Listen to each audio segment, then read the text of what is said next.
Inaasahang dadagsa ang nasa 9.7 milyon na turista sa Batangas sa nalalapit na Holy Week ayon sa Provincial Tourism Office. Alamin yan sa report ni Denise Abante.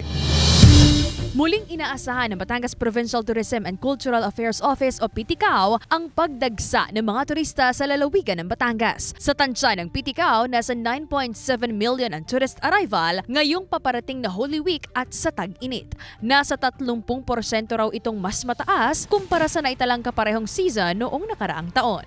Last year we have around 7 million, pero this time we're seeing an increase of 30% sa ating tourism arrivals.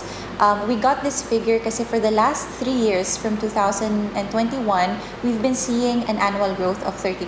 So dito namin binasa sa growth rate na to. Ayon naman sa Pag-asa, posibleng pumasok ang tag-init sa huling linggo ngayong buwan o unang linggo ng Marso. Sa ngayon po, hindi pa po kasi by Wednesday posibleng maranasan pa rin po natin ulit yung amihan, and by Friday po, mas doon po iiral po yung anging hamihan po, particularly sa Luzon at sa Visayas area. Nilinaw din ng Pag-asa na ang nararanasang mainit na panahon ngayon ay dulot ng easterlies. Ito po yung hangin na nanggagaling po sa may dagat Pasipiko. So dahil dito po galing yung hangin po natin, so medyo mainit at humid po yung mararanasan po nating panahon. Ngunit hindi po ibig sabihin nito na wala po tayong pagulan. Sa isang resort sa Pagkilatan, Batangas City, aabot na raw sa 100 katao ang nagpapareserve sa kanila ngayong buwan ng Pebrero at Marso. Inaasahan na raw ng pamunuan ang mataas na bilang ng dadagsa sa kanilang lugar ngayong peak season. We are preparing for our biggest group po ng Holy Week.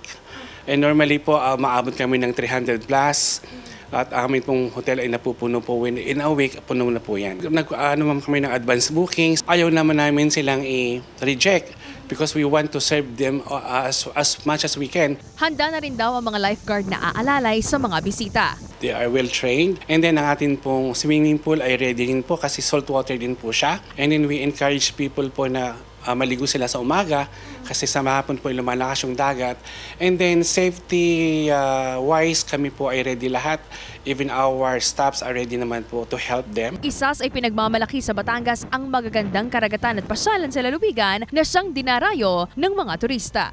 The proximity from Metro Manila and the accessibility because of our roads and good infrastructure coming to Batangas. Also, because there's a continuous relaxation of health and tourism, of health and safety protocols sa mga tourism establishments. Kasama si J. Arman Hares, Denise Abante, Balitang Southern, Tagalog.